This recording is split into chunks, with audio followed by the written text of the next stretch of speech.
Hello, everybody. Hello, everyone. Hello. So just to continue the conversation we're having, so it's getting harder, huh? Yeah, questions are taking longer to understand and a lot longer to implement.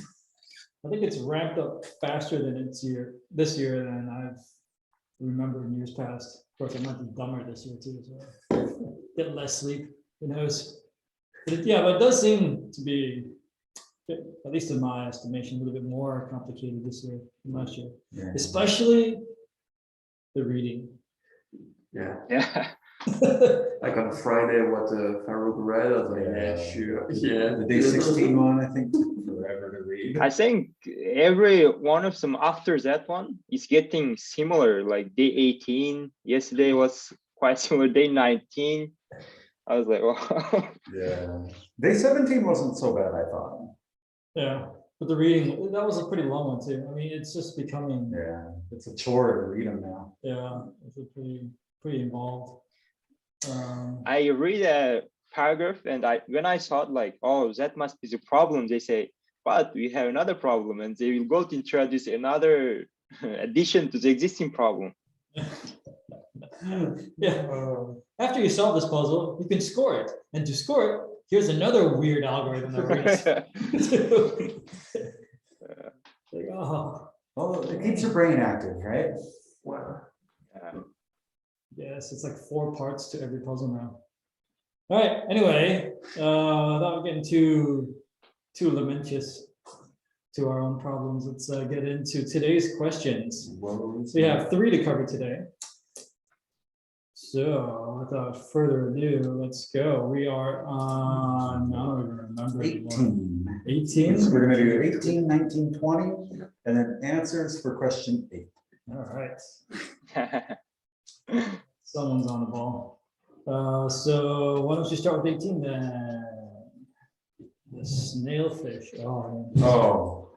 Want me to Who do wants it? to go? Okay. Well, this is going to take a while, so bear with me here. Go grab a beer, get some popcorn. Coffee. All right, let's do it. Day 18, snail fish. You descend into the ocean trench and encounter some snail fish. Oh, I'm gonna click on this. Yeah, let's see, what is a snail fish? After that Dumbo octopus, I'm really excited. I'm clicking on stuff now. I don't think it's as cute.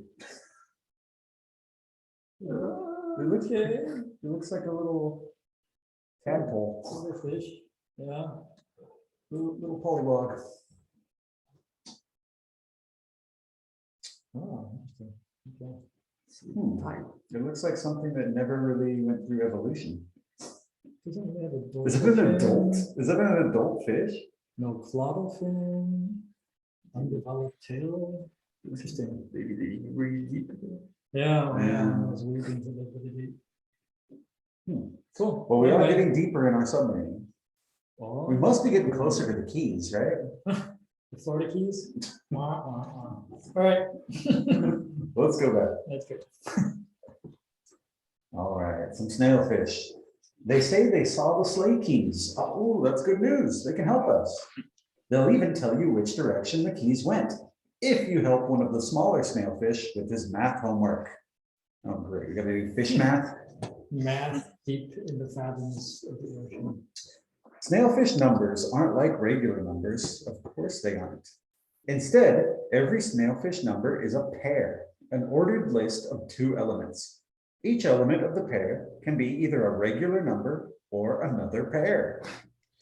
Okay, so we're just gonna have a ton of pairs of elements. Within pairs. Within pairs. Well, pairs are written as X, Y, where X and Y are the elements within the pair.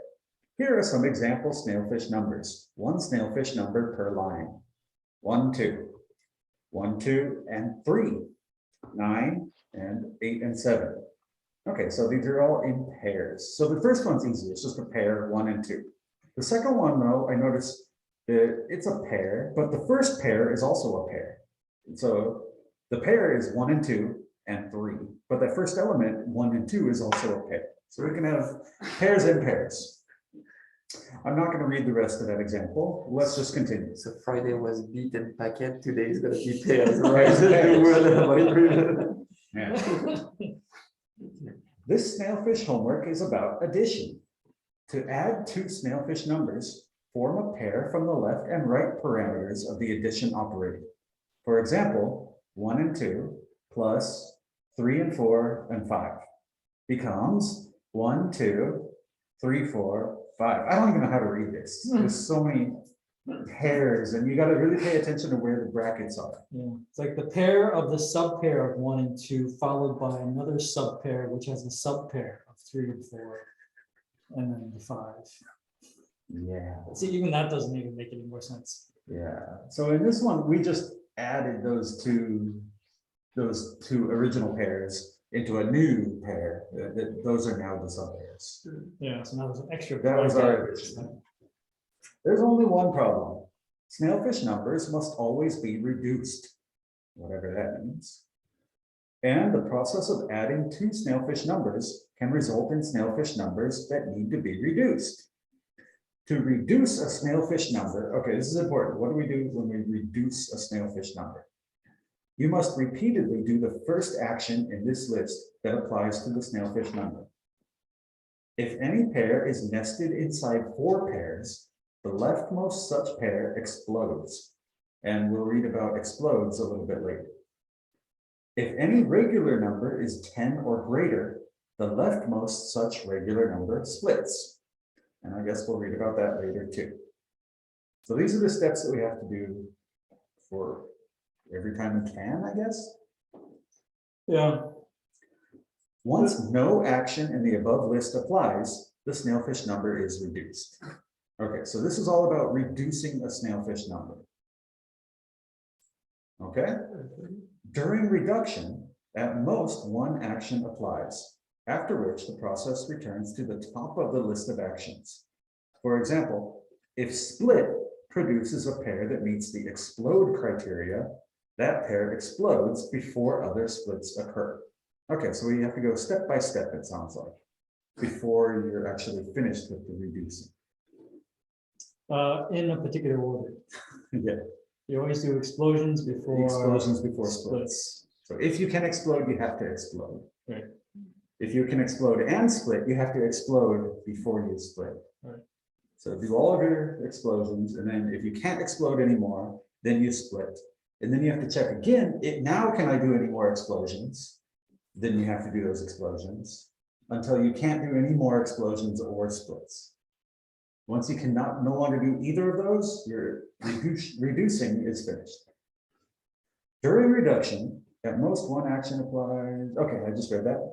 To explode a pair. Okay, what is an explode? So far we have reduce. Now let's get explode. Yeah. Explode is a type of reduction. Yes. Okay. It's not different from reduction. Just want to clarify that. Well, reduction is the process of exploding and splitting, right? So it's like a sub-process of reduction. Exploding and splits are types of reduction, as Okay. far as I know. But anyway, Okay. So to explode a pair, the pair's left value is added to the first regular number to the left of the exploding pair, if any. And the pair's right value is added to the first regular number to the right of the exploding pair, if any. Exploding pairs will always consist of 2 regular numbers. Then the entire exploding pair is replaced with the regular number 0. Then the entire exploding pair is replaced with the regular number 0. Okay, let's see the examples. Here are some examples of a single explode action. So it has this list of numbers, and it highlighted the pair with 9 and 8. So, and then it says, this whole thing, 9, 8, 1, 2, 3, 4, becomes 0, 9, 2, 3, 4. Okay, so it says the 9 has no regular number to its left. That's right, because the 9 is just inside of a bunch of brackets. There's no number to the left of the 9. So it is not added to any regular number. Okay, so let's go back to the explode directions. We add the left value to any number directly to the left, and we add the right value to any number directly to the right. So that the 9 had no number next to it, so it became 0, I guess, right? the pair becomes 0. The 9 on the left. Okay, the pair. The pair becomes 0. The Okay. 8 moves into the 1 spot and becomes a 9, and then 9 comma 8 explode and just become a 0. Okay, so then 9 didn't get added to anything then, because it had nothing to its left. The 8 added to the 1 to make that 1 into 9. And then our initial pair became 0, or the 9 and 8 are now exploded, they're gone to become 0. Yeah. So now we have 0 and 9, that 1 changed into a 9. Yeah. Okay, so now we have 0, 9, and 2, 3, 4. Yeah, and that all happened because it was the Within fifth. 4 pairs, Right, it right? was within 4 pairs, and now we have one that, because that 5th one exploded, now we have only 4 pairs. Okay. Now let's see another example. 7, 6, 5, 4, and a pair 3, 2. So it highlights the 3, 2. That's the one that's going to explode. So without even looking at the final answer, I can tell right now, from what I know, that 2 doesn't have anything to the right of it. So that 2 is not going to be added to anything. But the 3 on the left of the pair is going to get added to the 4. So that 4 is going to become a 7, and then that 3, 2 pair is going to become 0. So I'm covering up the answer right now, and I'm guessing it's going to be 7, 6, 5, 7, 0. Is that correct? Yeah. Yeah, okay. So that's how we explode a pair. And on the next line, we have another example, 6, 5, 4, 3, 2, and a 1 at the very end. So I'm thinking that the 3 is going to combine with the 4 to make a 7. So 6, 5, 7. The 2 is going to combine with the 1 to make a 3. So we'll probably have 6, 5, 7, 0, 1. Or sorry, 6, 5, 7, 0, 3. Yeah, okay. So that's how we explode pairs. There's a few more examples I encourage you to read through on your own. I think I'm going to skip through them right now to save time in the recording. Let's go on to a split. How do we split a pair? Well, to split a regular number, replace it with a pair. Okay, so that means one number will split into a pair. Oh, great, we're adding more numbers now? I thought we were reducing. Okay. Replace it with a pair. The left element of the pair should be the regular number divided by 2 and rounded down. Okay, we divide by 2 and we round down. While the right element of the pair should be the regular number divided by 2 and rounded up. Okay, for example, 10 becomes 5, 5. Yeah, because the left one is 10 divided by 2 rounded down, which is still 5 because you don't round it, it's already an even number 5. And the right number, you round up, but you don't round because 10 is easily divisible by 2. But 11, on the other hand, 11 becomes 5 and 6. That's right, because 11 divided by 2 is going to be 5.5.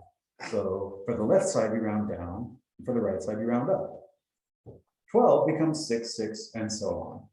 Okay, so it seems like splitting is only a little bit tricky for the odd numbers. For even numbers, it's always going to produce a pair of the same number. Okay, that's nice to know.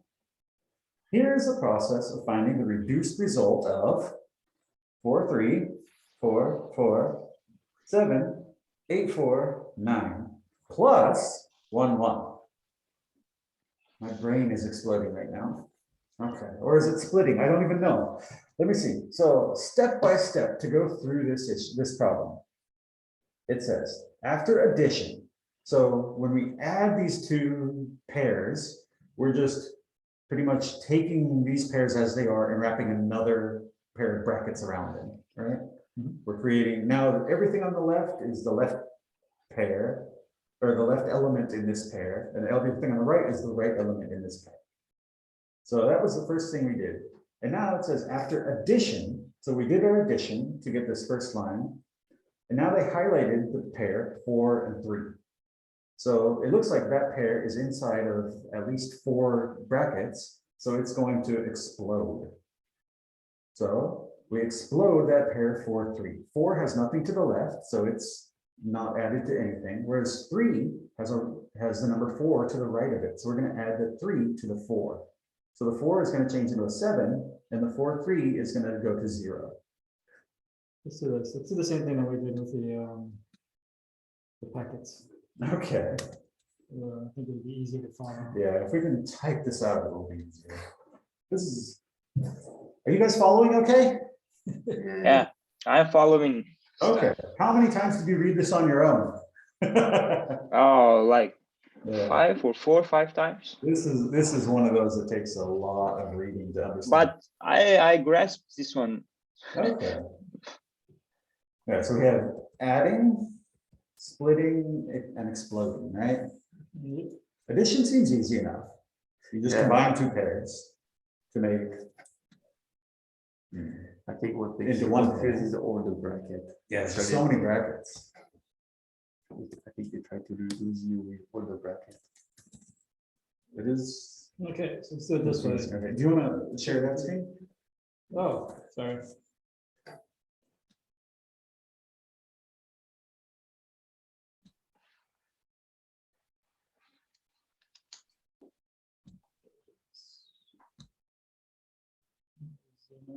All right, we can see it now. Okay, so now we can do this a little bit easier.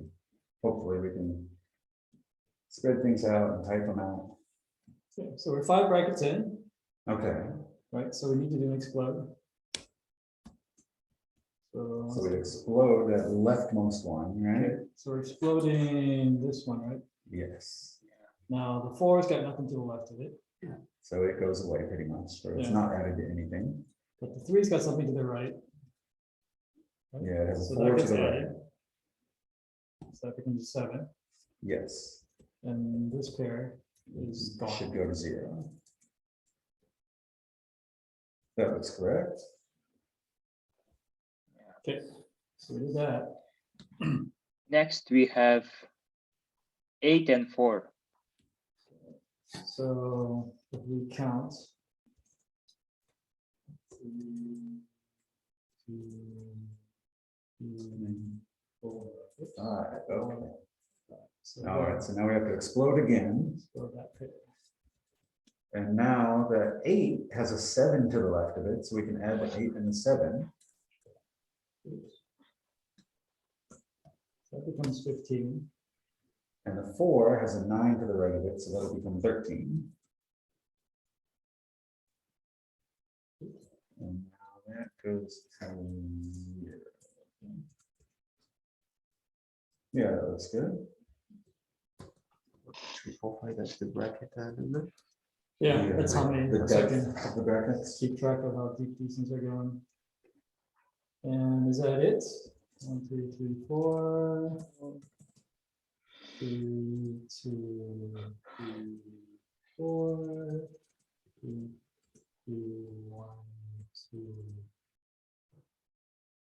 Is that right? Yeah, I think you had to start with 4 on after 7 there. Yeah. 1, 2, 3, 4, and you have to close 4. On the, I'm not closing, I'm just counting what level I'm on. So this is like the first level, second level, third level, fourth level. I'm back down to the third level after that one, back down to the second level after that one.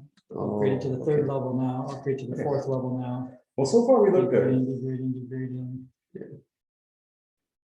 And then upgrading back, degrading to 1. And I have an extra one somewhere. So it should go back to 1, not going back to 0.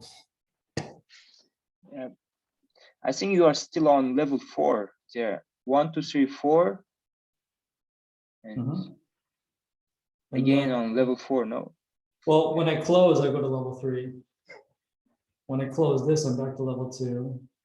When I start this one, I'm up, back up to level 3. I start this one, I'm back up to level 4.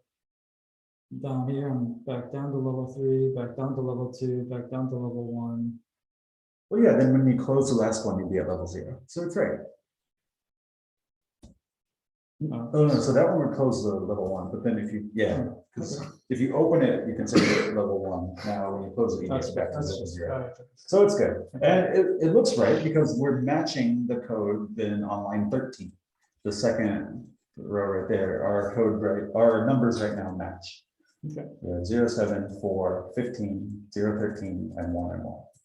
And now it looks like because we can no longer explode because we're no longer more than 4 levels deep. Now we need to split if we can.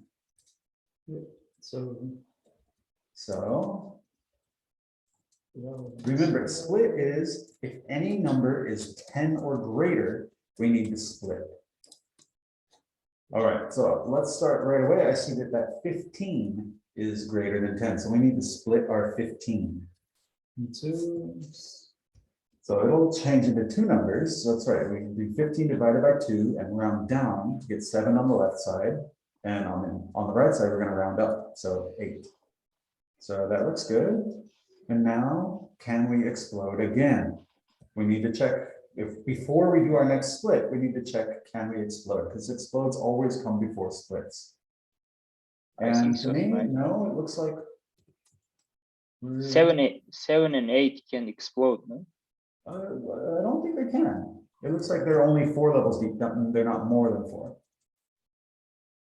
Oh, they are. Or 3, 4. should it be 1, 2, or Oh, whoops, there should be, Two. because it's starting again, Yeah. 3, 4, so. yeah, 3, 4. But Okay. explodes are only if it's more than 4, right? Yeah. Okay, so we don't need to do any more explodes. It looks like we're good, but we do need to split now. We need to split the 13. So the 13 is going to get split into 6 on the left and 7 on the right. All right, and now we need to check again. Can we explode? Same. 2, 3, 4. 5. Okay, so yes, our 6, 7 pair can explode. So we need to explode 6 and 7. So this one gets the left value. Yes, and This that one 1 gets is the going to get right added to the value. right value, and that's going to go to 0.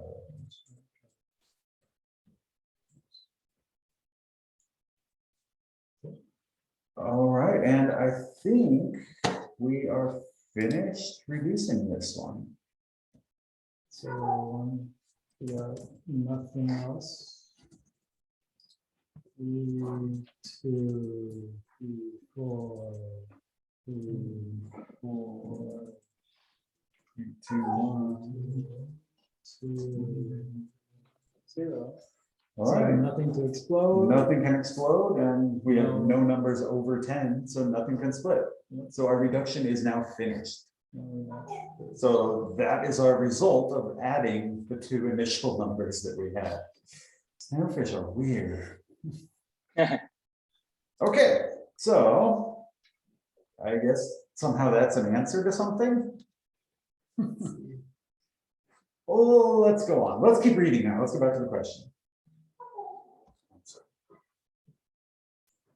It says, once no reduce actions apply, the snailfish number that remains is the actual result of the addition operation.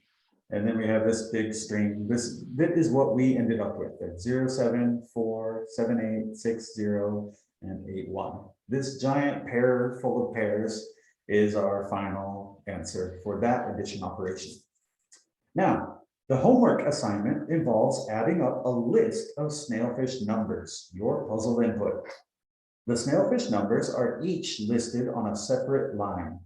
Add the first snailfish number and the second. Then add that result and the third. Then add that result and the fourth, and so on until all numbers in the list have been used once. Wow, so we're going to have a giant list of numbers, snailfish numbers, with each one on one row, and we're going to add them all together, right? Starting from the top and going sequentially. Okay. So, for example, the final sum of this list, and it gives us a list here, 1, 1, 2, 2, 3, 3, 4, 4. If we add all of those together, we end up with this string here, this 1, 1, 2, 2, 3, 3, 4, 4. But if you look carefully at the brackets, you'll see where all the different pairs are. The final sum of this list, so being 1, 1, 2, 2, 3, 3, 4, 4, 5, 5, is now a lot different actually. Now it ends up being 3, 0, 5, 3, 4, 4, 5, 5. So we must have had some explosions and splits to happen in order to change those initial numbers, because our 1s are all gone, our 2s are all gone. Something changed during the additions. And we get another example. The final sum of this list, can you scroll down a little bit? Oh, I'm not on the Zoom one. So now if we do 1, 1, 2, 2, 3, 3, 4, 4, 5, 5, 6, 6, our final result is still only 4 pairs of pairs, it looks like. 5, 0, 7, 4, 5, 5, 6, 6. So we need to go through everything, every number from the top to the bottom, and we need to add them together. So we're going to add and then explode and split and reduce, and then add the next number and do all of our reducing, and then add the next number and reduce sequentially, one at a time. And then they give us a larger number that, oh my gosh, this is going to be a pain to go through. But they give us the final. Let's see. So this is probably the one that I would use for my testing. I would use a small version, one of the smaller ones up at the top, to do my initial tests. And if I succeeded with those, then I would probably go to this larger example at the top of your screen right now. And I would use that to see if I can get the final answer. And yeah, they explain everything that happens in here, it looks like. They go through step by step, and it is a giant mess. This is hard to read. My eyes are already hurting. But let's see, what do we have to do for our final answer? What do we have to input for our final input? Because we're not finished yet. There's more. Now, to check whether it's the right answer, the Snailfish teacher only checks the magnitude of the final sum. The magnitude of a pair is 3 times the magnitude of its left element plus 2 times the magnitude of its right element. The magnitude of a regular number is just that number. All right, let's see an example. For example, the magnitude of 9, 1 is 3 times 9 plus 2 times 1, and that gives us 29. All right, so to get the magnitude of a pair doesn't seem too hard. The magnitude of 1, 9 is 3 times 1 plus 2 times 9, or 21. Magnitude calculations are recursive. The magnitude of 9, 1, 1, 9 is 3 times 29 plus 2 times 21 equals 129. Okay, so I have to get the magnitude of each pair and then add those together. So the magnitude of the left pair here, 9, 1, is 29. And what? No. But now it's the first element in the pair, so we have to multiply it by 3. We got the magnitude of the inner pair was 29, but now that's the leftmost element of the outer pair, so we have to multiply by 3. And the magnitude of the pair 1, 9 was 21, but now that's the right element in the outer pair, so we have to multiply by 2. So we end up with 3 times 29 plus 2 times 21, and we get 129 is the magnitude for this pair of pairs. You follow? Yeah. Yeah, we're gonna have to read this again later, I'm sure. Yeah. Here are a few more magnitude examples. So the pair consisting of the pair 1, 2, and then the pair of 3, 4, and 5. The final magnitude here is 143. Okay. They give us another example, and they give several more examples of magnitudes. So, wow, this is a very involved problem. We have to figure out how to reduce, explode, and split, and then finally, we got to calculate magnitudes of your final answer. So, let's see. They gave us, again, it looks like, is this a new example? So, given this example homework assignment, and they have a bunch of rows of Snailfish numbers, apparently we have to add them all together, and then it tells us the final sum is this giant string, 6, 6, 7, 6, 7, 7, 7, 0, 7, 7, 7, 7, 7, 8, 9, 9. We have to find the final magnitude of that giant string of numbers. And the final magnitude there is 4,140. So finally, what we have to do is add up all the Snailfish numbers from our homework assignment in the order that they appear. And then we have to find the magnitude of the final sum. So your final answer is just going to be one number, probably a very large number. Okay. And then there's part 2.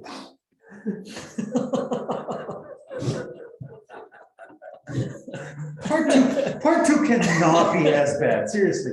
For part 2, it better be like one paragraph. There's no way he's gonna write a whole nother story for part 2. That's just calculate the multiplication of two numbers, huh? Yeah, Really, just very efficient. Like, you don't need to redo it. Part 2. part 2. Now we're doing subtraction, and all the rules are different. Yeah.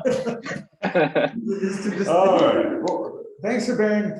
Oh, thanks for bearing with us for that one. Actually, going over it with the other guys here, I understand it better too than the first time when I read it alone.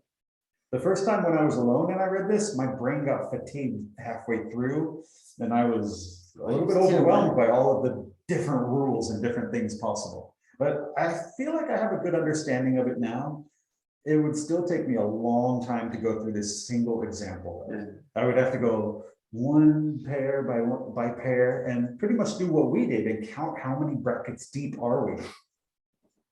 But I think that maybe actually doing the code for this might be easier than trying to do it by hand. Hopefully. Yeah. I feel sorry for the Excel guy on this one. You said there's an Excel guy, right? Yeah. Good luck, Excel guy. Yeah. Oh, interesting. You did it in cells. Yeah, I don't know, but the challenge on this one is that, you want to put it into what you would consider like structured data. But the problem is when you do these explodes, these numbers leave. They can go into a completely separate brother structure than you How are already you gonna have, find where that goes? Yeah. right? So even when we did our last How do one, you structure your data? For example, the 6, 7 on the last line, that 7 went into the yeah, the 1 7 that's went far away. all the way over to there. Yeah. How do you get that with? Yeah. Wow. How do you code that? This one's challenging. This is a step up from the one before it, I think. How big is the puzzle? How big is the puzzle? Mm. It's like a 200 lines. It's a lot of.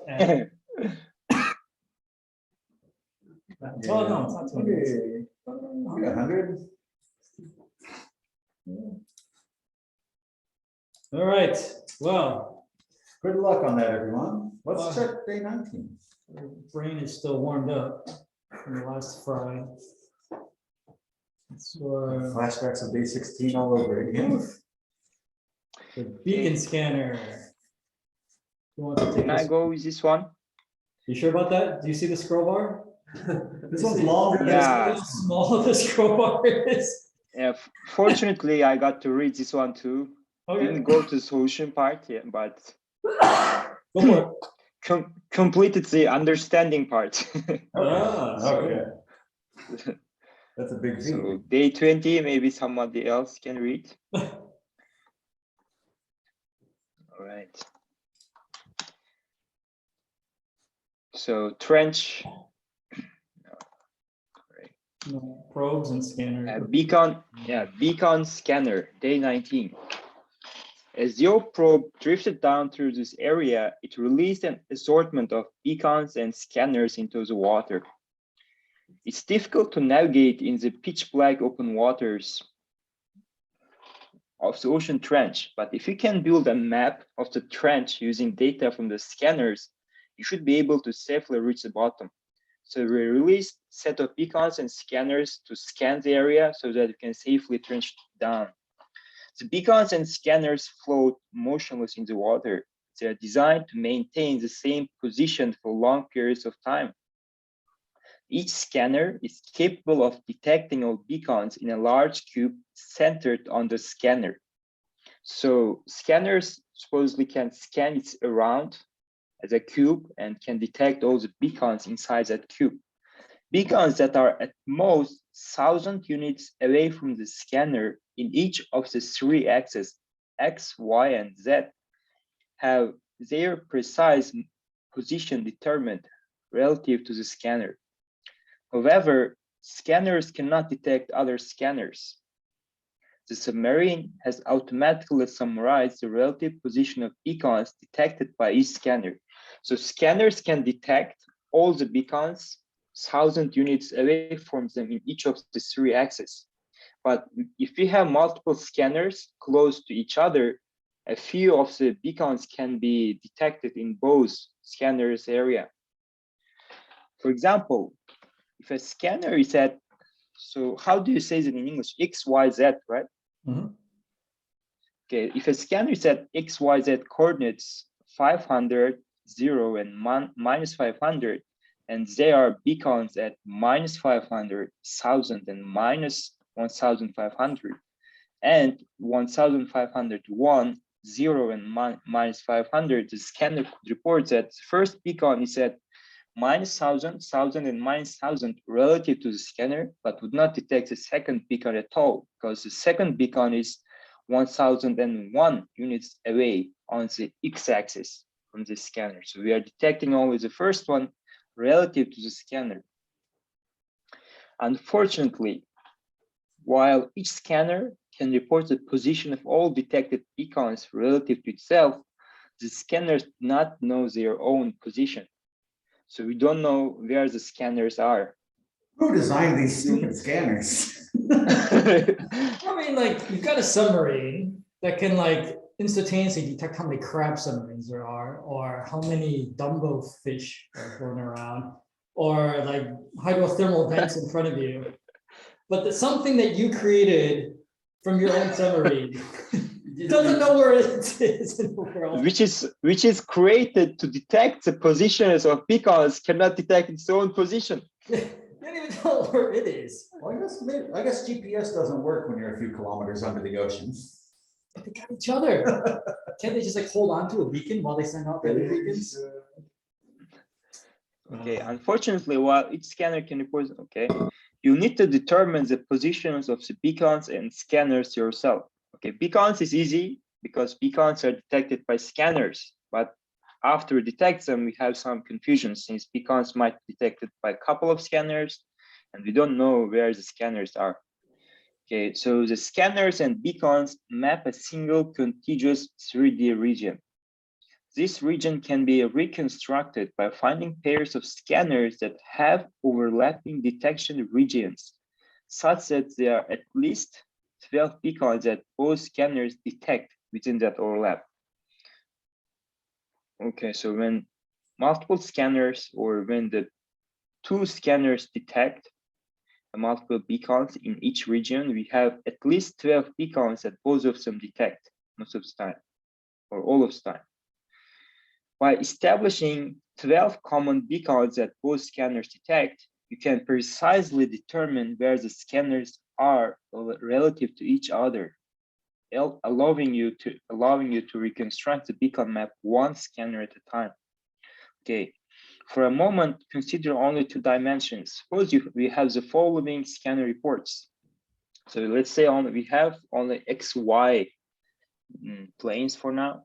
And for scanner 1, we have coordinates 0, 1 for beacon, 0, 2 for beacon 1, 4, 1 for beacon 2, 3, 3 for beacon 3. And scanner 1 is detecting the same beacons relative to itself on those coordinates. -1 for beacon 0, -5, 0 for beacon 2, -2, 1 for beacon 3. Drawing X increasing rightward and Y increasing upward, scanners as C and beacons as B, scanner 0 detects this. So scanner 0 we have on the bottom left of the example 1, we have scanner 0. And 0, 2, for example, first beacon is at coordinate 0, 2. And if you go to 2 on the y-axis, if you go to 2 points up, we have the first beacon. And next one is 4, 1. To get to 4, 1, we go 1, 2, 3, 4 rightward on the x-axis, and 1 point up on the y-axis, we have second beacon. Third one is on the 3 points, and to get that one, we go 3 points right, 1, 2, 3, and 3 points up, 1, 2, 3, and we have the third beacon. And this scanner is detecting these 3. And scanner 1 detects the same beacons at different dimensions, at different points. In the second example, we have the scanner 2 on the middle rightmost of the plane. And we have the first scanner at -1 relative to scanner 1, the first beacon, -1 relative to scanner 1. That one is on the 1 point down and 1 point left of the scanner 1. Next one is -5 0, and that one is left 5 points left of the scanner 1. If you go to 5 points left, you have the scanner beacon 2. And the third one is -2 1, which is 2 points to the left and 1 point up of the scanner 1. For this example, assume scanners only need 3 overlapping beacons. Then the beacons visible to both scanners overlap to produce the following complete map. So we have the complete map, including 2 scanners and 3 beacons. And for this one, we need only 3 overlapping beacons to create, to reconstruct the contiguous 3D map. But in our real example, we would need 12 overlapping beacons to construct the 3D contiguous map. So are we clear with the example here? Yeah, that was good. So essentially it's the same beacons in the same layout, and we detected them from 2 different scanners. So now we can construct a whole map where the beacons are and those 2 scanners. But this is just a small 2-dimensional example of what we're going to be doing in a larger scale in 3 dimensions. And our problem is not over yet. We have another problem. This one was hard for me to understand, you know. Okay, so let's keep reading. Unfortunately, we have another problem. Unfortunately, there is a second problem. The scanners also do not know their rotation or facing direction. But now this is too much, you know. When you have a scanner detecting beacons and you don't know where it's facing, it's too much problem, but okay. Maybe Scanners you should have used these scanners and beacons. Maybe you should have spent another 5 minutes adding another little chip. Yeah. Unfortunately, there's a second problem. Scanners also do not know their rotation or facing direction. So we do not know which way they are facing, north, east. Due to magnetic alignment, each scanner is rotated some integer number of 90-degree turns around all of the X, Y, and Z axis. That is, one scanner might call a direction positive X, while another scanner might call that direction negative Y, because they are facing different directions.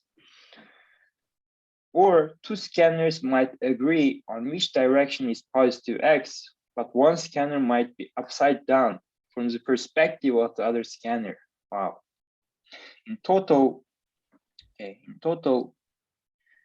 each scanner could be in any of the 24 different orientations, facing positive or negative X, Y, or Z, and considering any of the 4 directions up from that facing.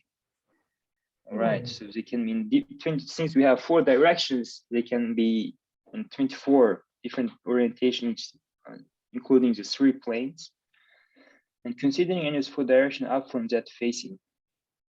For example, here's an arrangement of beacons as seen from a scanner in the same position, but in different orientations. Okay, so we have scanner 0 facing different directions in each of the examples, and we have 6 directions for a single scanner. It can be facing north, east, west, south, or up and down. So on the first example, we have -1, etc. The first direction, maybe north or east, south, and we have another second example starting with 1, -1, 1. So I suppose we should have only one axis changing. Whenever the direction is different, only the one axis should have different values.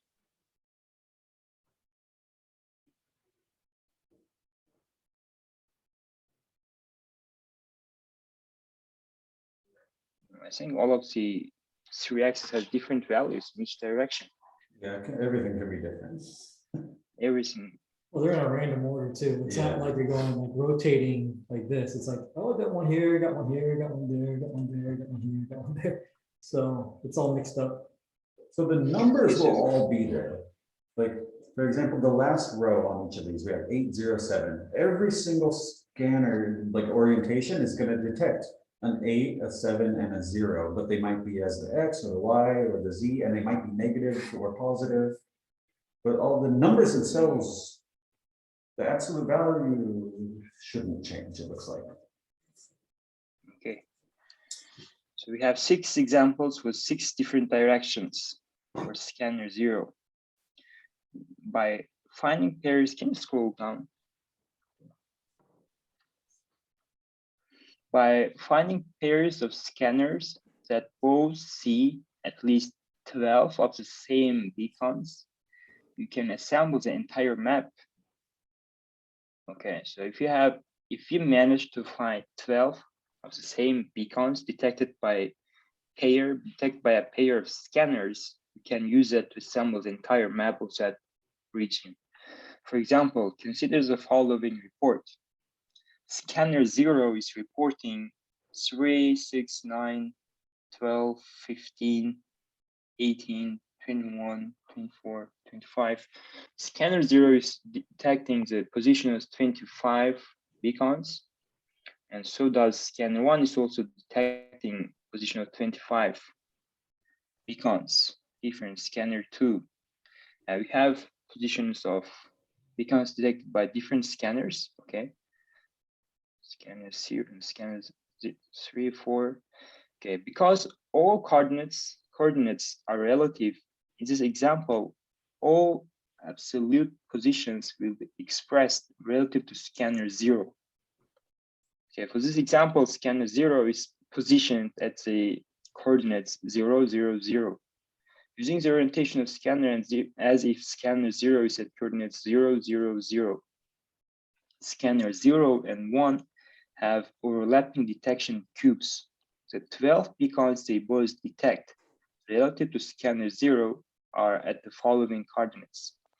So scanner 0 and 1 have detected 12 beacons relative to each other, but those beacons are detected by both of them. Minus 618, minus 824, minus 621, and this is relative to scanner 0. These same 12 beacons in the same order, but from the perspective of scanner 1 are 686, 422, 588, coordinates 605, 423, 415, detected by scanner 1. Because of this, scanner 1 must be at 68 minus 1226 and minus 43 relative to scanner 0. Okay, because the difference between the planes on each of these 12 beacons, the subtraction of the difference of the coordinates make up these numbers. For example, for X plane, the difference between minus 618 and 686 must be 68. And difference for the Y plane, for example, minus 824 and 424 must constitute minus 1246. And the difference between the coordinates in the Z plane must constitute minus 43. For example, we have minus 621 detected by scanner 0 for beacon 0, and we have 578 detected for beacon 1 by scanner 1, and difference is minus 43 between those coordinates. And I think once we get the 12 overlapping beacons, we can get the difference between them, and that must give us the position of one pair of the scanner relative to another. Okay. Clear? No, no. Oh, I need to read it one more time, actually. One more? At least. Yeah, because of this, scanner 1 must be, okay. Scanner 4 overlaps with scanner 1. The 12 beacons they both detect relative to scanner 0 are 459, 400, 500, 459 minus 707, 401 relative to scanner 0. So scanner 4 is at minus 20, minus 1133, and 1061 relative to scanner 0. Following this process, scanner 2 must be at 1105, 1205, 1229 relative to scanner 0, and scanner 3 must be at minus 22, minus 2380, and minus 20 relative to scanner 0. So once we detect the first pair of scanners that detected 12 overlapping beacons, we can keep our process and detect one scanner at a time, I think. Based on the 12 scanners, we can go by one. The full list of beacons relative to scanner 0 is, and we have the full list of beacons relative to So that allows us to make a map. 0. I think, yeah, once we detect those 12 overlapping beacons in each pair of scanners, we can subtract those 12 from each report of the scanner and calculate the positions of the remaining beacons relative to scanner 0, and to add to this list of our beacons to keep the entire list of the coordinates. In total, there are 79 beacons. Okay, assemble the full map of beacons. How many beacons are there? So we need to calculate how many beacons are there after we detect their positions. For part 1. Part 1. So I'll click on that one. That was long. Keep it in A lot of it is examples. Yeah, it's true. So the thing that seems really difficult for me is to detect when a beacon is the same beacon when you're detecting it from different scanners. Yeah. For example, I had the same question. what you can see on the screen right now, I'm guessing that the minus 618, minus 824, and minus 621 is one beacon detected from scanner 0, but that same beacon detected from scanner 1 is 686, 422, 578. How do you know that those are actually the same beacon when they have such different values? Wow, that's going to be hard. I think that you can't look at a single beacon at a time. You got to look at the overall arrangement of multiple beacons together to see if they are actually the same beacons. Kind of like star constellations. I think maybe out of my mind, if we keep the record of the difference between the coordinates, so we have 25 beacons in each detected by each scanner, and we subtract the coordinates from each other, the 12 beacons, the difference will be the same for those 12 beacons. If we subtract each coordinate, the values will be different, but the difference will be the same for the 12 beacons. That might be one approach. And that difference is the difference of the scanner's coordinates. Yeah. Actually, to be honest, this one seems more doable than the previous question to me. This seems a little more manageable for me and my skills than the snail fish math did. I don't know how you guys feel about it, but this one I'm willing to try. I'll put a few hours into trying this one, I think. Snail fish, that might be one of the last ones I get to. I think those problems need separate times now. You need separate time for understanding them, and after understanding, you should take a break, take some walk, do something else, and come back to it to solve it. Yeah. All right. All right, we still got one more for today. Day One 20. more. I think that we should do one day solution, one day question. You know? Yeah. It's starting to get Yeah, probably, maybe. starting to get pretty dense. Has anyone even seen day 20 yet? Nope. Oh, Well, I like the scroll bar. The scroll bar looks a lot shorter. I like that. we're back to graphics. All right, I'll take this one. Thank you. Deliver on the green. That's good. Trench map.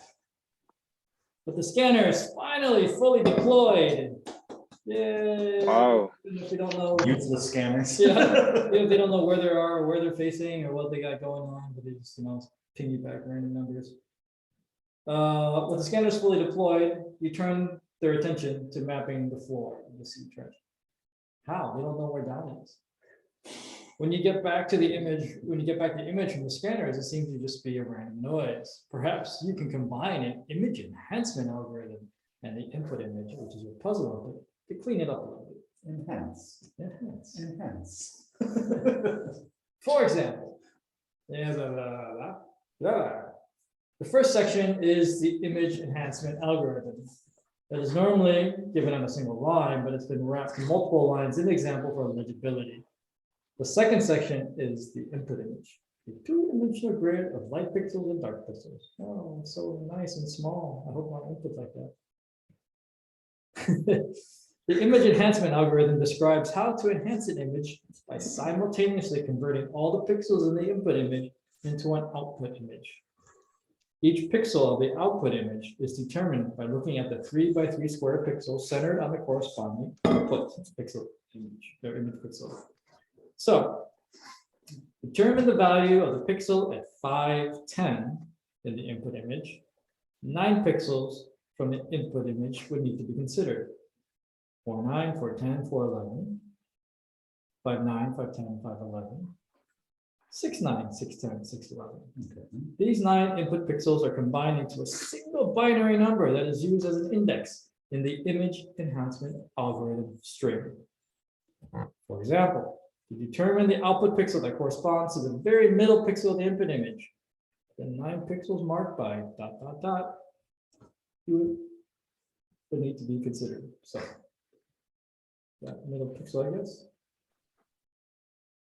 Starting from the top left and reading across each row, the pixels are ... and then hash ... then hash . Combining these form ... hash ... hash ... By turning dark pixels, dots, into 0 and light pixels, hashes, into 1s, the binary number. Oh, binary numbers again. Wow. 0001, 00010 can be formed, which is 34 in decimal. The image enhancement algorithm string is exactly 512 characters long, enough to match every possible 9-digit binary number. Okay. Also convenient. 9-bit binary number. They could have just built that into the program. The first few characters of the string, numbered starting from 0, are as follows. Okay, whatever. In the middle of this first group of characters, the character at index 34 can be found, which is a hash, and it's highlighted. Mm-hmm. So the output pixel at the center of the output image should be a hash. In other words, a light pixel. This process can then be repeated to calculate every pixel of the output image. Through advances in image technology, the images being operated on here are infinite in size. Oh, goodness. Every pixel of the infinite output image needs to be calculated exactly based on the relative pixels of the input image. Of the output image. Okay, the small input image you have is only a small region of the actual infinite input image. The rest of the input image consists of dark pixels. For the purposes of the example, to save on space, only a portion of the infinite sized input and output images will be shown. The starting pixel input image, therefore, looks something like this, with more dark pixels extending forever in every direction not shown here. Those are starting and surrounded by a sea of dots. By applying the output enhancement algorithm to every pixel simultaneously, the following output image can be obtained. Blah, blah, blah, blah, blah. To further advances. All these advances in mid-technology, but they don't include the algorithm. The above output image can also be used as an input image. This allows it to be enhanced a second time. Enhance. Enhance. Truly incredible. Now, the small details are really starting to come through. After enhancing the original input image twice, 35 pixels are lit. Start with the original input image and apply the image enhancement algorithm twice. Be careful to account for the infinite size of the images. How many pixels are lit in the resulting image?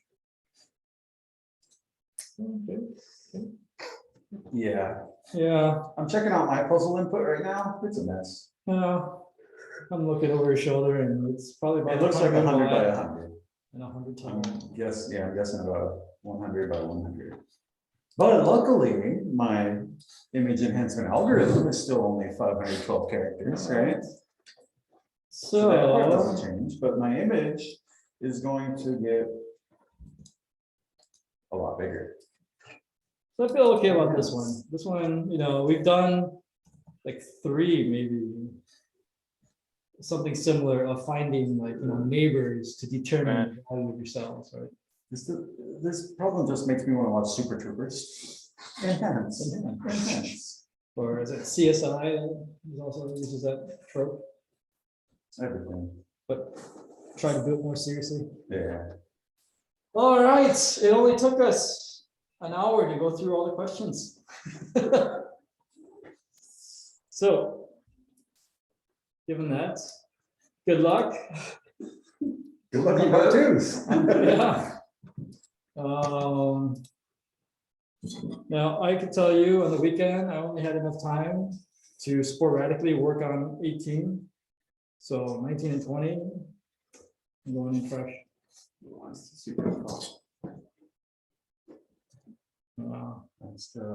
I finished 17.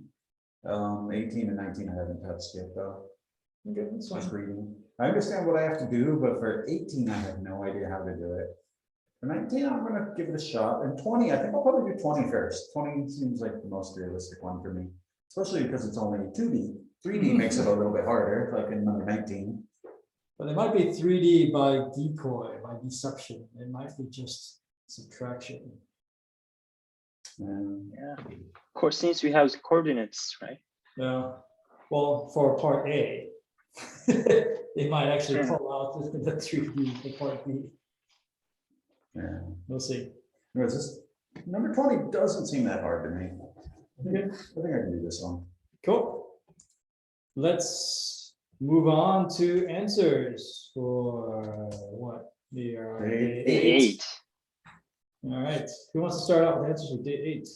Should we review the question real quick? Oh yeah, let's do that. Let's I review. think everyone's forgotten by now. Day 8.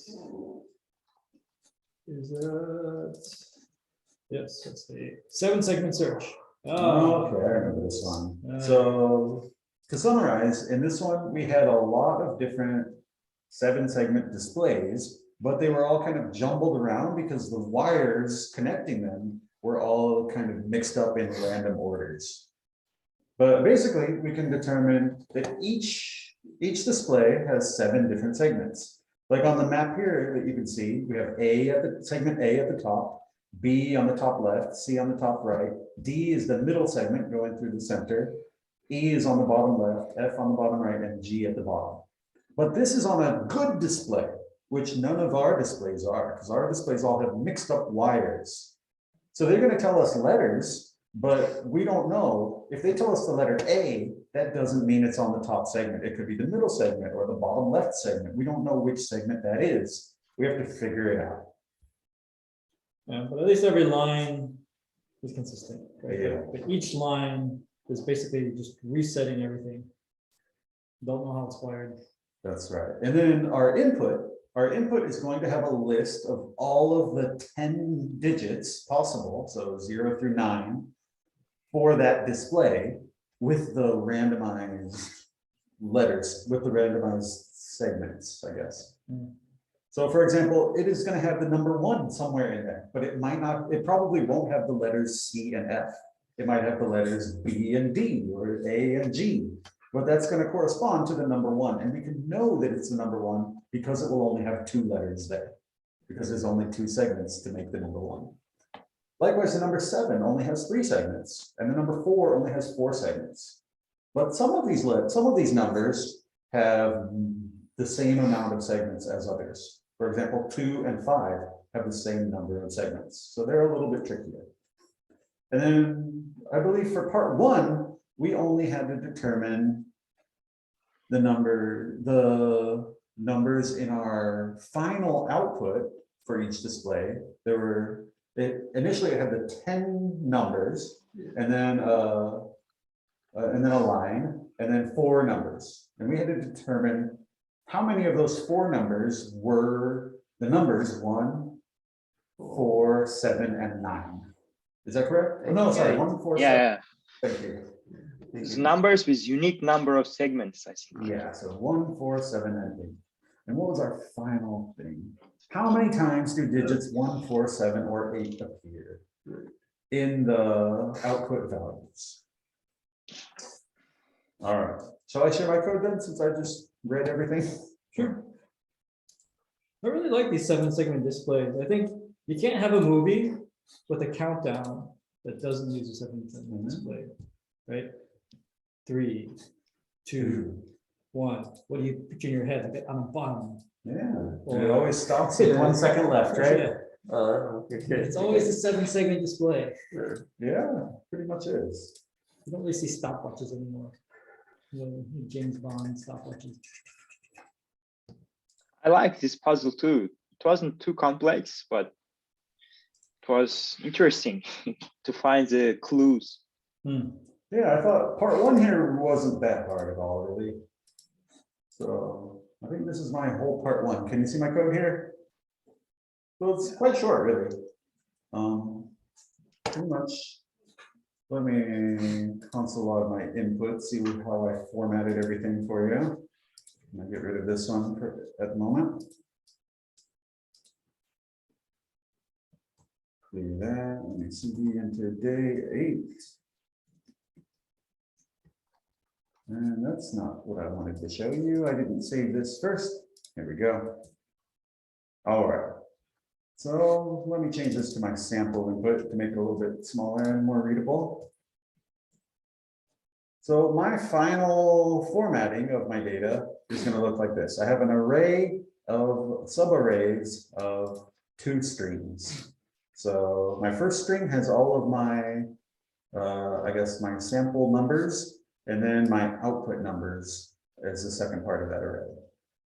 So this is what I'm working with here, this kind of data. Now, in here, I'm going to set up a counter. I'm going to keep my initial counter as 0 because remember, I want to count the number of times that we encounter the numbers 1, 4, 7, and 8. So I'm going to keep a count of those. And I'm going to loop through my input, loop through my data.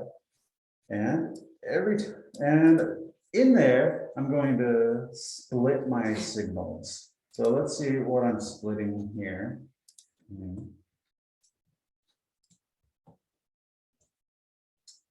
Okay, so now I'm pretty much ignoring the entire first section right now, because that was for all of my sample numbers, but I don't care about it right now. The only thing that I do care about is my output numbers. I want to get all of my output numbers, so I'm just formatting them here inside of my loop. Now I'm going to get the 1 signal that I'm checking out at the current time. So in order to account for this empty string I have here at the beginning, I'm going to loop from 1. So I'm going to start at the first one that actually has data, and I'm going to loop until we get to 5. So as long as we're less than 5. So I'm going to loop through 1, 2, 3, 4, these 4 elements. And every output is only 4 elements long. So that was not so hard to work with. Then I'm going to get my signal, and just to make sure, I was doing this on my Windows machine, I believe. I had some extra \r. Is that a backslash or forward slash? Forward slash. That's not /r characters that I had to handle on my Windows machine. So I just made sure to replace those with nothing. So now all I really have to do is check the length of this element. If the length of that element was 2, that meant it corresponded to the number 1. If it was 3, that meant it was number 7, 4 was number 4, and if it was length 7, meaning it had 7 letters in it, that meant it corresponded to the number 8. So all I had to do was increment my counter if I encountered one of those elements. So your algorithm basically takes advantage of the fact that 1, 7, 4, and 8 have a unique length. have a unique length, and those lengths are 2, 3, 4, and 7. That's correct. So because of that, they're giving us, right? Because of that, they're making it easy for us to not really know what these things, We how didn't have they're to wired together. care about anything for part We 1. don't have to care about how they're wired together, just the fact that they have to do 2 wires or 3 wires or 4 wires or 7 wires. Part 1 was a very simplified version of the problem. It's not so hard. I think in 9 you could do, I think JavaScript, you could just do a trim, right? And trims white space, that would take care of And regardless of platform.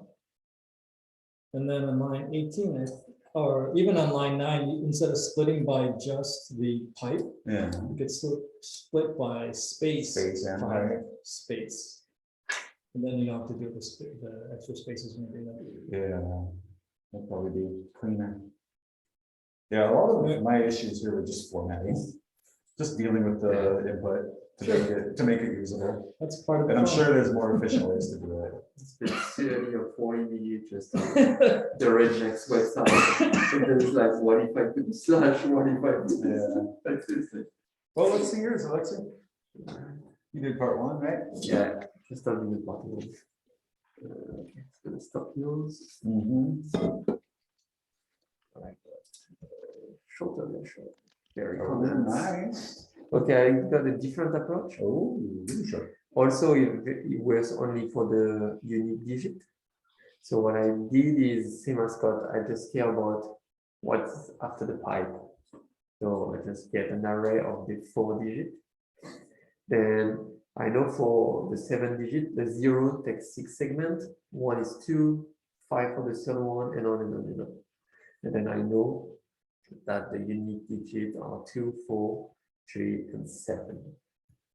So I just need to look through this puzzle, so this one, which of them, and then I just check if it's the length of this, for example, but this one is a 4. Yeah. So if this one is included in unique, it's 4, then I just return it in sum. So let's do that.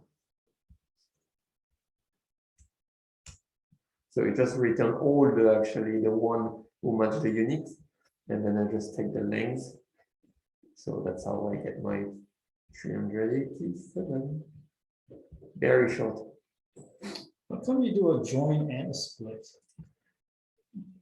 Because this that's for this one. So that is really a function. As I said, it took me. It's because of the map. Let's see. Maybe just console like this. You can just console like a puzzle afterwards, right? The puzzle you're gonna get this.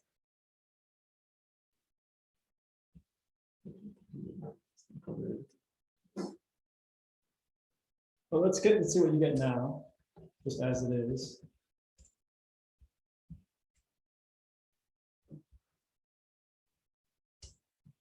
It's a puzzle.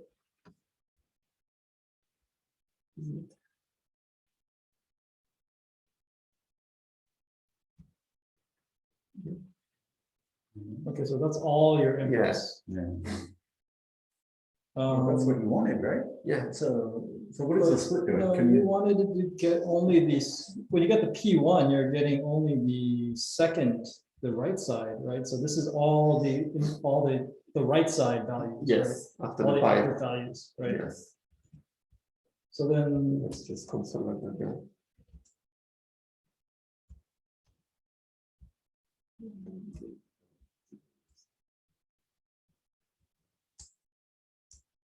Yes. Just after. So then, So what happens if you do, okay, so keep everything Okay, out. so that's just a single string right now. So you wanted that into an array. So then why? Because the map should have returned an array. Can you go back to what you had before? Real quick, I'm just kind of curious. don't want. Back into what you had before for where the map is just a P and a P1. Undo. And then comment out the join and the split. And then re-enable the console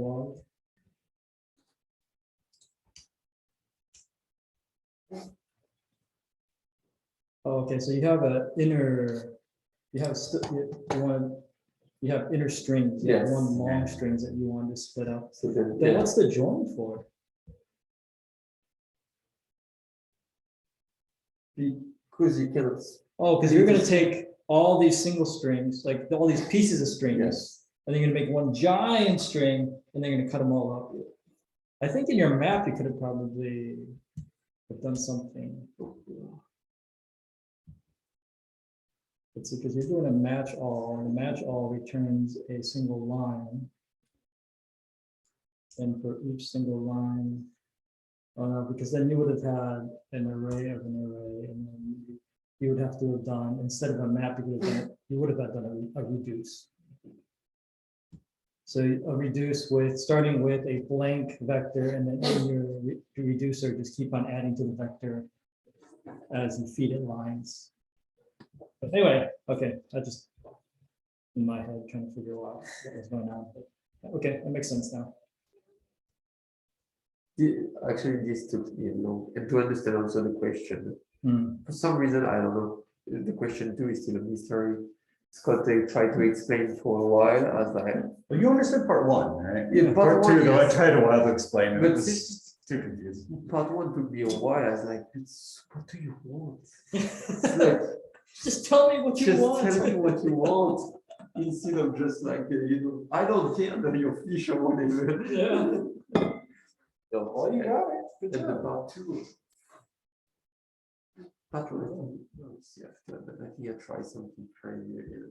I think I made it work with the test puzzle sample, but it didn't work with it. Anyway. Cool. I found it interesting how your approach for part 1, where you just ignored everything else and just got a giant array of all of the output values. It worked. I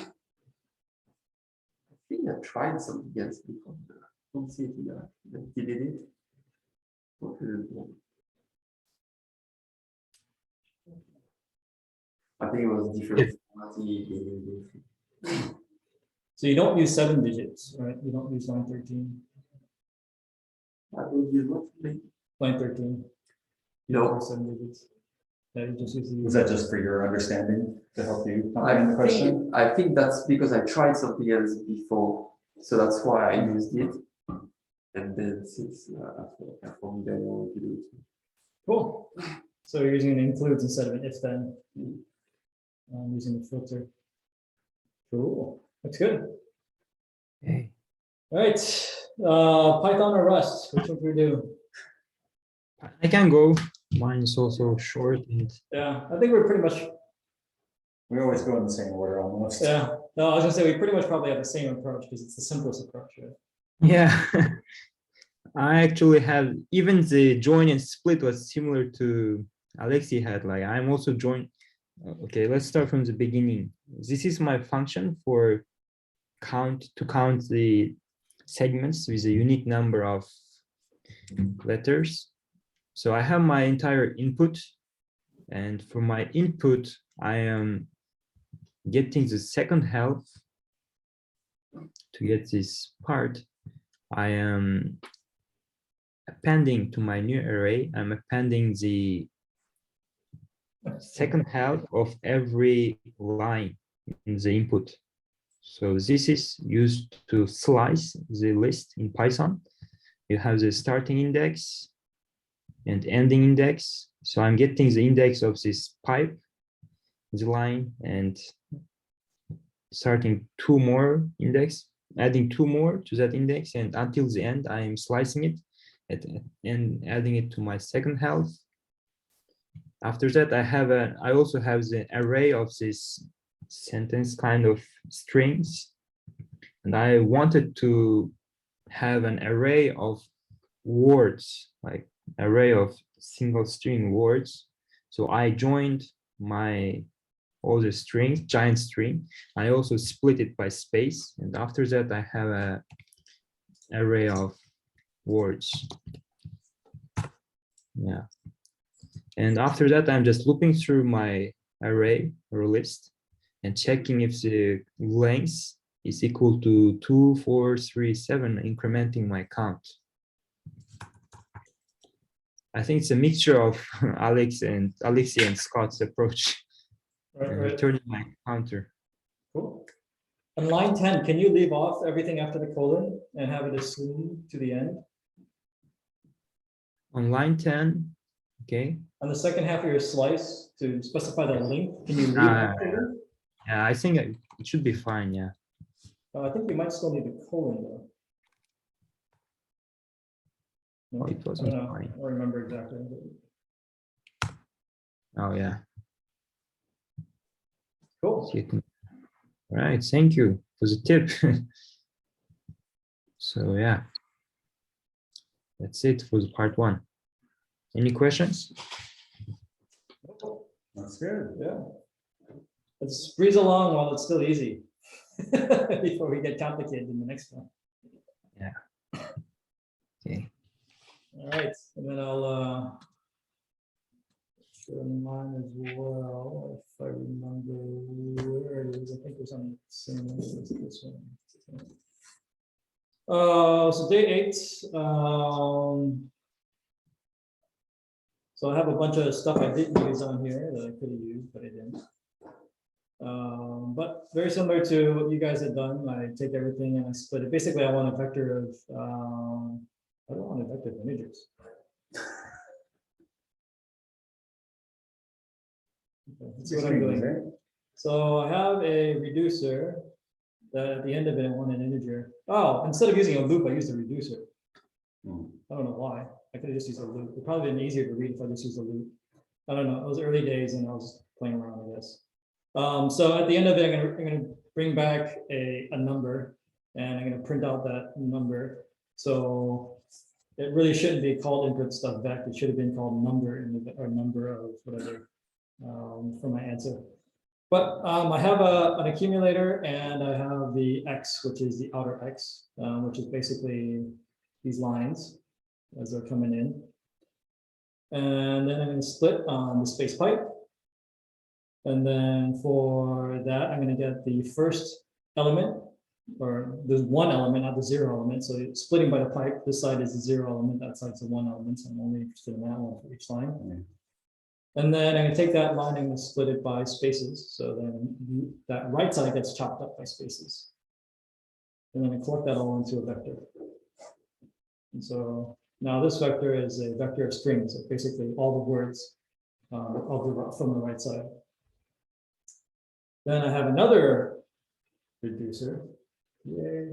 I think I'm using reducers for like, yeah. Anytime you have a counter, it seems like you use a reducer. Yeah, and it's not really the right way to do it. Early on, I think I was just like screwing around because now I've actually leaned back towards regular for loops. But anyways, maybe it was like too much Haskell from last year, like bleeding into this year's. But yeah, so I'm just going to go through that little, vector of strings, all the words. So for each of the words, I'm just going to count how many there are, how many characters there are, and then yeah, it's same with what you guys did, except I didn't create an array and see if it's in the array. I just manually tested it. 2, is it 3, is it 4, is it 7? Then +1. That's more what I did then for the counter. And then that'll stick it into my accumulator here. And then as I go through each line, I get new accumulator numbers from each line. And then I add that to the I could have saved myself a line here.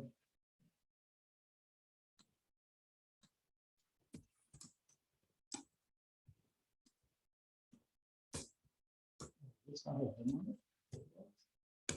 Or no? Oh my God, okay, so Vim's not running on this and I'm like completely lost now, so. But anyways, I could have saved myself a line, but anyways. Oops, without the semicolon. Weird language. Anyways, here we are. All right. Yeah, part one wasn't too hard. So go review the question for part two now. Part two. So part two is essentially now we just have to figure out what everything is. We have to go through each row and pretty much use the data that they gave you, the 10 digits in mixed up order, and figure out pretty much which each line segment corresponds to. And after we know what each line segment is, we can figure out what each number in our 4 output numbers are. And then we had to, I think, sum together all of the output numbers.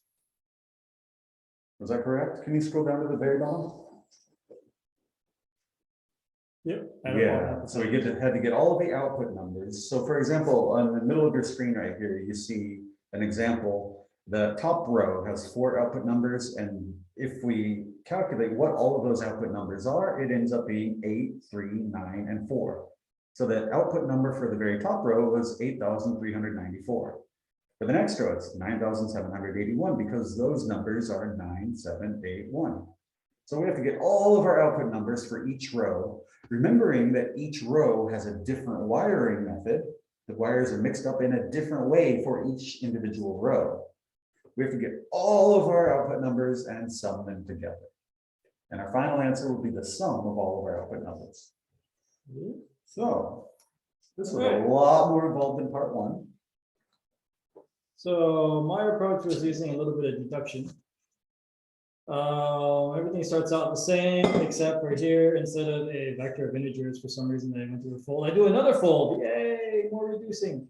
But this time I'm reducing into a vector of a vector of a string. So essentially I want to take each of these, that list becomes a vector, right? Because it's a vector of lines. But each line gets chopped up to left and right, that's one vector. And then each of these words is another vector. And so just basically I'm trying to make each one of these its own cell. Okay, so every one of these. And there's 2 for each row, and then there's 1 large one. So those are the 3 vectors in my vector of vectors. Other than that, splitting by the pipe space, and then gathering up all the tokens and doing the splitting by space on both parts to collect and push all the tokens. So that's what I end up in the end. Is just a vector of words. Now, I created a little utility function to find words that have a certain length. We'll come back to that in a second once we actually start using it. Okay, so yay, another fold instead of a loop. But anyways, I get a number for each line in the input. So for every line, we're going to try to unravel what's going on. Now, let's see, I have digit 1, digit 4, digit 7, digit 8. So for digit 1, we know digit 1 always has 2 characters, right? And so I created a little function here called getWord with num characters, which basically goes through the list of these 10 here and brings me back those that have a specified number of characters. So I can ask this function, of these 10, give me the ones that have 3 characters, give me the ones that have 2 characters, give me the ones that have 7 characters, give me the ones that have 5 characters. And obviously, the 5 characters multiple to return. So then when I ask for 2 characters, I should only get 1 back. But it always comes back in the vector. And so that's what getWords with num characters does. Okay, so I specify how many characters I want, and then the actual word vector, and I'll go through and find the words with that size and give me the things with that size. And so I ask for digit 1, I know it's 2 characters. So I ask for everything that has 2 characters. One should come back. And that's why I look at the one that comes back. Same with the 7. I ask for something with 3. It comes back as a vector. I only want the first one because there only should be 1. And then I get the characters out of that one. Same with the 4 and the 8. So those are my uniques. Those are the ones that I know I can have some bit of prediction on what it can come back. Okay, then I have a bunch of stuff that I tried and didn't work. But I left it there for you guys to kind of gawk at. So first starting out, I'm determining the top segment by comparing digit 7 and digit 1, right? Digit 7 and digit 1, the only difference is the top one. 7 has 1 at the top, all right? And so that gives me which one is the top, which letter ends up being the top segment. Then I get everything that has 6 segments in it. So that should get me back a 6 and 9 and 0, because those 3 numbers have 6 segments. And then I'm going to start playing around with those 3 to kind of winnow out which one is which. So for those, so I get back a 6 and 9 or a 0. I don't know which one is which. So comparing, if I compare the 1 and each number, then I know which one is a 6, because a 9 has everything on the right side. A 0 has everything on the right side, but a 6 is broken on the right side. It only has the bottom one on the right side. It doesn't have both the top and the bottom. So then that tells me which one is the 6. Right? Okay. Make sense? Okay, so the 6 has that little hole on the top right. So I compare that to the 1, which has both of them. So then that helps me winnow off the 6. And so I find the 6. Now from the 6, I can, so let's see, it's from the 6, then I get that. The leftover segment is the top right. So when I compared it with the 1, so not only is 1 missing, right, that which tells me what it's a 6, but what is missing tells me what it is on the 1. Right, because the 1 has both of them, the 6 only has one of them. The 6 has the bottom one, the 1 has both of them. This will tell me what the top one and the bottom one are now, right, based on what's missing. Yeah. Does that make sense? You compare the 1 and the 6. I compare the 1 and the 6, and then that tells me, because I have the 6 has a hole here, and the 1 doesn't have a hole here. So the 6 has both of them here, and that, looking at the difference of those, if I compare the 1 and the 6, then I will know the difference. The thing that's different between the 1 and the 6, the thing that is not in the 6 is going to be the upper right. The thing that is in the 6 is the lower right on the 1. Okay. I follow. Okay, so that gives me the upper right and the bottom right. Okay. Now, if it's not a 6, I can keep continuing. If it's not a 6, it's either a 0 or a 9. So how do I find a 9? Well, I could take the digit 4 and compare it against the 9, because the only difference between the 4 and the 9, or there's 2 differences, right? There's the top, well, actually no, yeah, there's the top and the bottom, but I already know the top, right? So I can take the 4, I can add the top, and I have almost a 9, except I don't have the bottom. Yeah. So then I compare it against the actual 9, or compare it against the 2 numbers that are left over, and one of them are going to be only off by 1. The other ones will still be off by 2, right? The bottom left and the middle. The 0 is the bottom left and middle, you're still off. Yeah. But So 9 is off by 1, which is the 9. The 9 only has the bottom of 2. So now I know which one's the 9 of the 2. Not only do I know which one's the 9, now I know which one is the bottom. Okay, so now I got the bottom. And now I also know what's the bottom left, because that's the hole. So I can compare it against the 8, against the 9. Now I know that the only thing that's missing between the 8 and the 9 is the bottom left. So now I know what the bottom left is. Okay. Yeah. And then of the 3, then the only thing that's I haven't used yet is the 0. I take the 0 again, compare it against the 8, and the only difference between the 0 and the 8 is the middle. So now I have the middle. And so with that deduction, I get all the segments. Okay. And then with those deductions, I get all the segments, and you construct all the segments as to, depending on what it was found above, I construct what the segment should look like. How did I sort these? Oh, sorry, segments in second set. I also had segments in random order. Oh, because the letter segments are in random order. Like sometimes one would begin with an A, sometimes the other one, the A would be all the way at the end, and the matching ended up all screwed up. So I just sorted both of them so that the A's are, so it always starts alphabetically when it describes the segment. The order shouldn't matter in the final output. It's just the way they decided to print them out. So I sort them. And then I compare them against the numbers that I have. And then here's another whole vestige of stuff that didn't work. And like got sequences. simplified to that. All right. This one took a lot longer than any previous one for me, I think. It's the first one that took a while. Okay.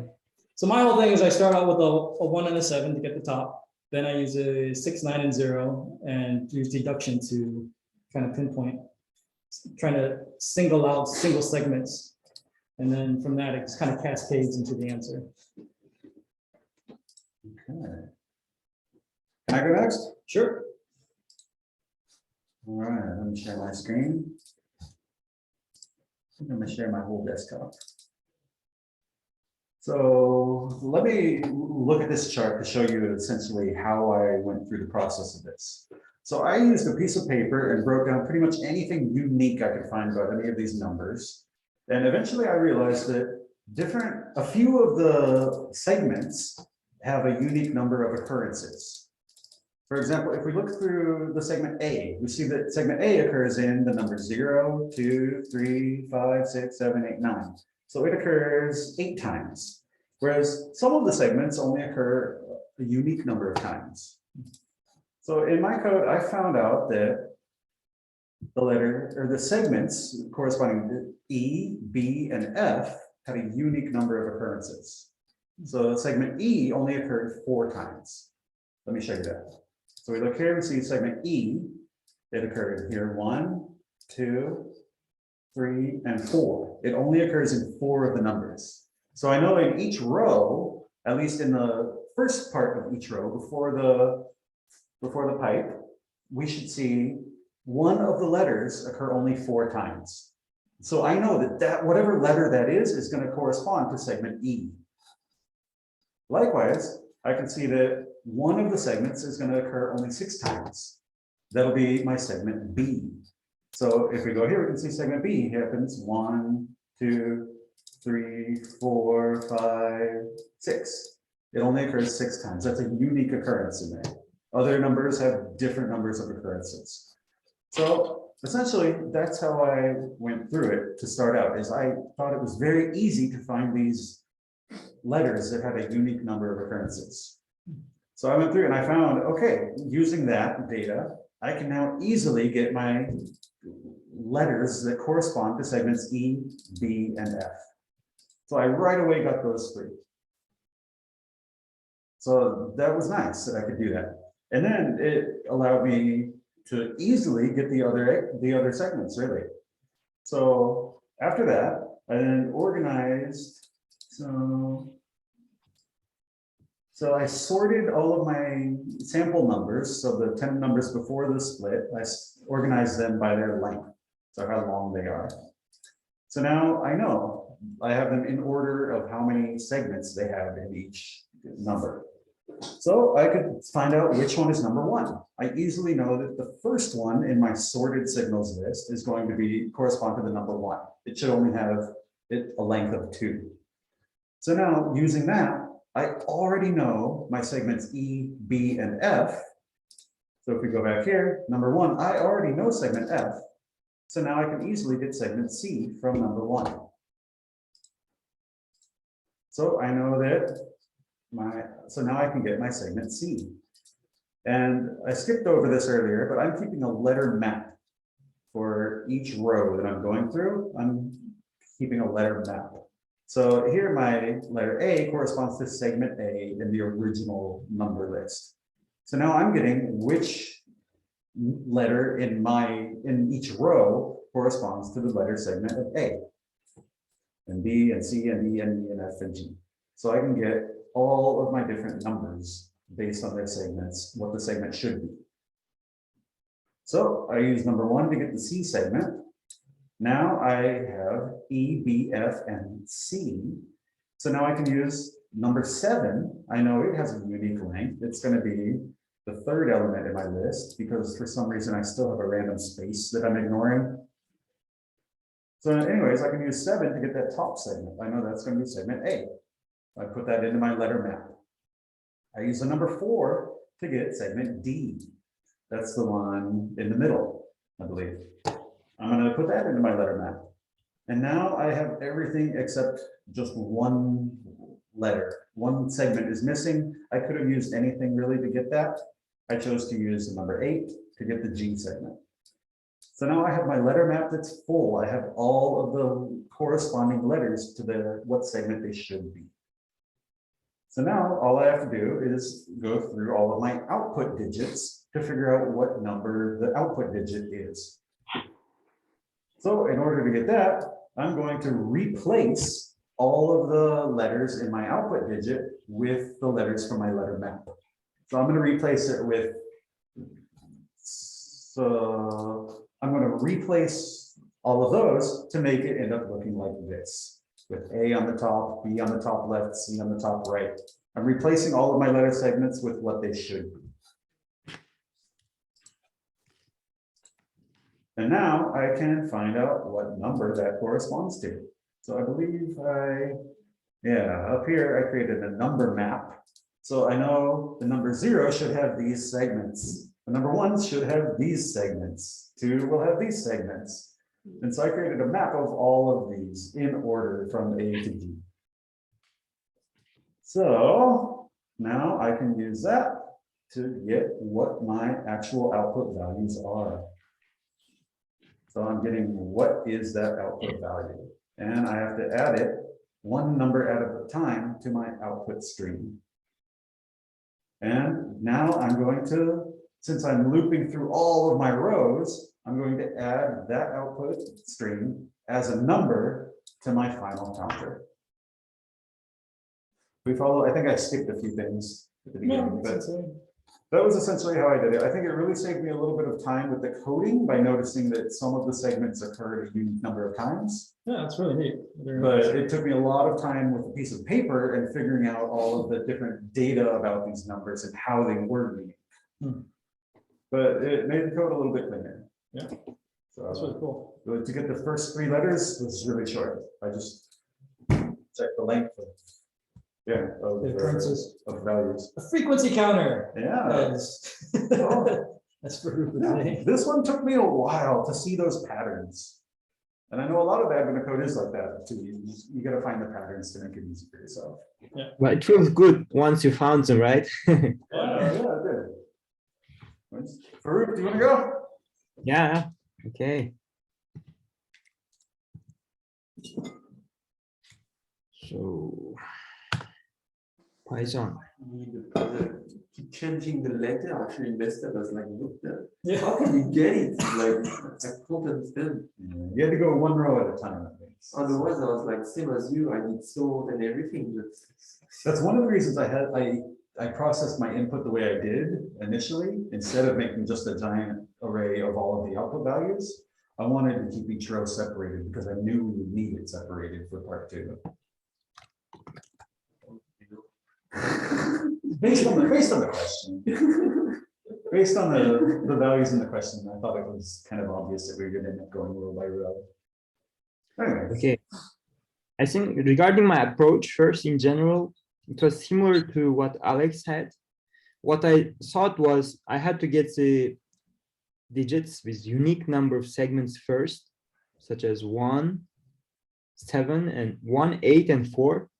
And using those 3 unique 1, 7, 4, and 8 unique, using those digits with unique number of segments, I had to figure out what the remaining numbers are. For example, once we get those, we have numbers with 6 segments, 0 with 6 segments, and numbers with 5 segments. That's it, actually. We have 6 segment numbers 3 and 5 segment numbers 3 of them. So we just need to find the difference. To find the difference, I used our unique number of segment digits to find the difference between those 6 and 5 segment numbers. Okay, let's get started. First, I get my input, and after I get it, I have to divide my first half of the input and second half. So the initial part is basically that. So I'm dividing my input into 2 parts. And once it's over, I have first half and second half my input. second.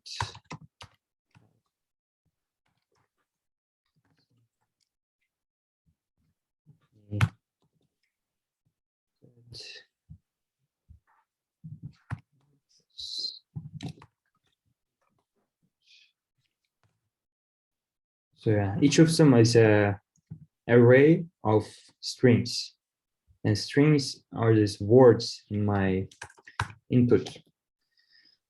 So first, I'm looking through this entire array here and grouping my input according to the length of the words, length representing the segment.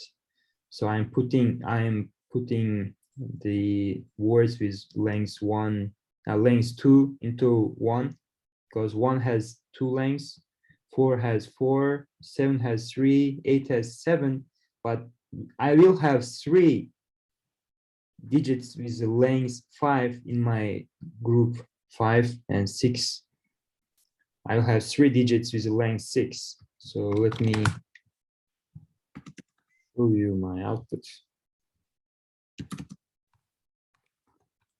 of this first loop.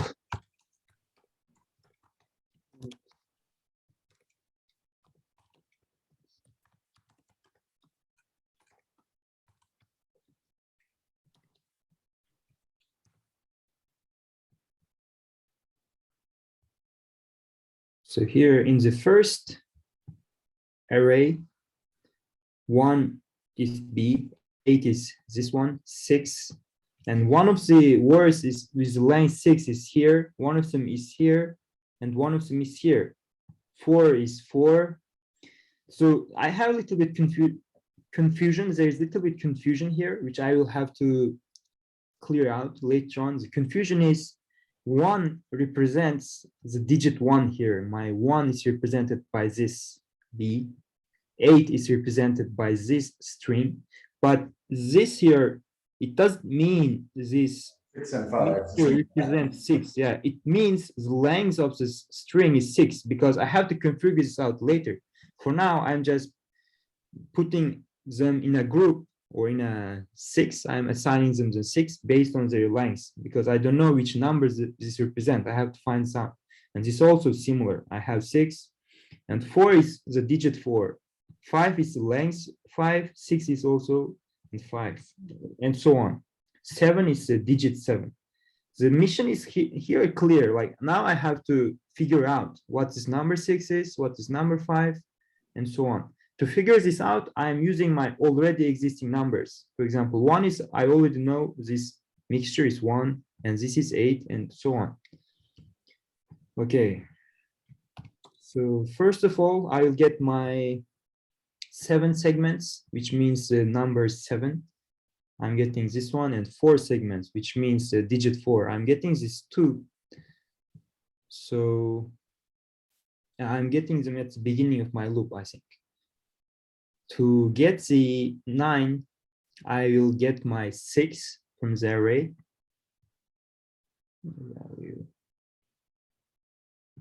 Okay, I will get one of them, right? I will get any of my 6, 1, 2, 3, right? One by one, actually. First one, second one. So I'll get this one and count the length of the segments. Okay, and count the number of segments.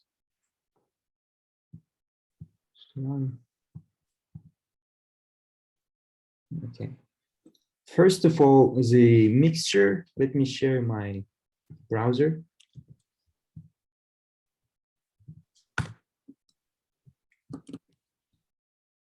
So in my 7 and 9, 7 and 4,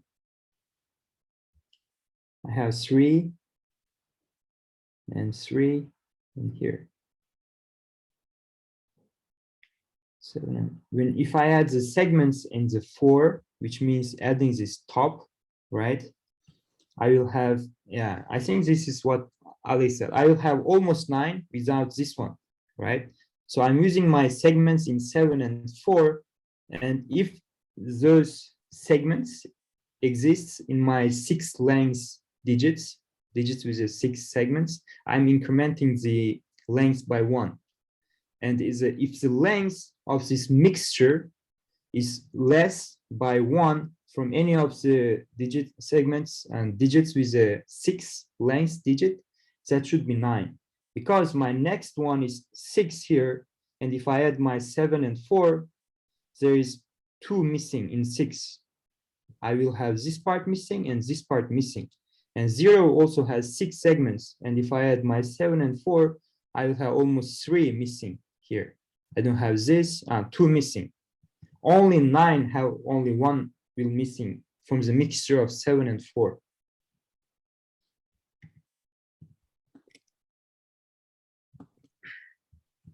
So that's how I find the 9. So if I have the counter equals to 1, we have the 9. Counter meaning the difference between the mixture of segments in the 7 and 4. Are we clear here? Yep. So if the difference is 1, we got 9. And the rest has a difference 2. Both 0 and 6 has 2 different segments from the mixture of 7 and 4. And we have to find their difference. So to find the difference, I think I'm using the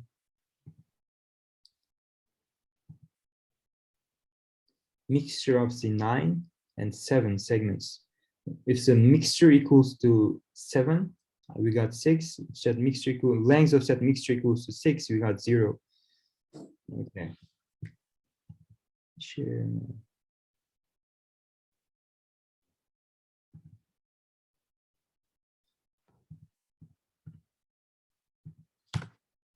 In the browser, once I figure out what 9 is, I have to get the difference between 0 and 6. So I'm adding my 6 with 9 with 7. If I add those two, I think I'm adding my 4. 4 is my 9. So if I add these two, I have, I think, only without one segment, I have all of the 6 segments. And 6 also has 6 segments. I will have all of these segments in this digit 6 by adding my 4 and 9 segments. But 0 will be missing this one here.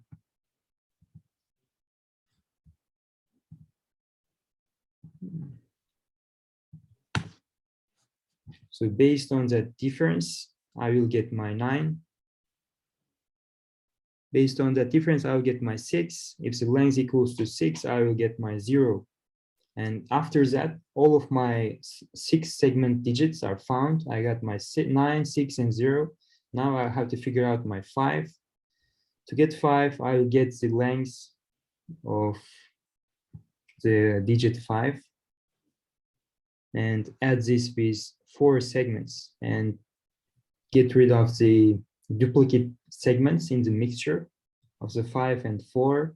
If the length equals to 7, must constitute the digit 2, the mixture of 5 and 4 segments is 4.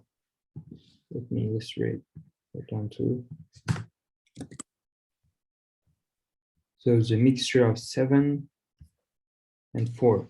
So if I add my 7 to 4, it will be here. And it will be missing 2 digits, 2 segments from the 2.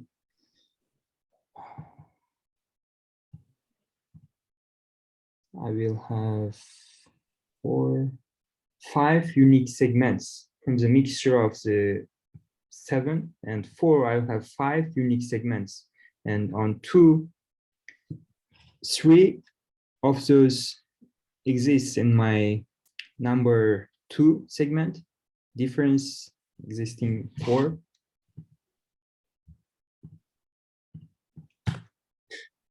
So that is a pattern for my digit 2. And 6 and 5 also similar pattern. I basically add the segments of my existing numbers, and based on which exists on which, I will get my unknown number.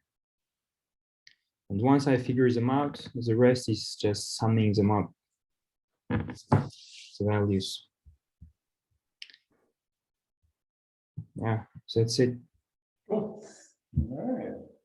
Good job. Sorry, it wasn't clear, but Oh, it was very Yeah. similar to Alex's, I think.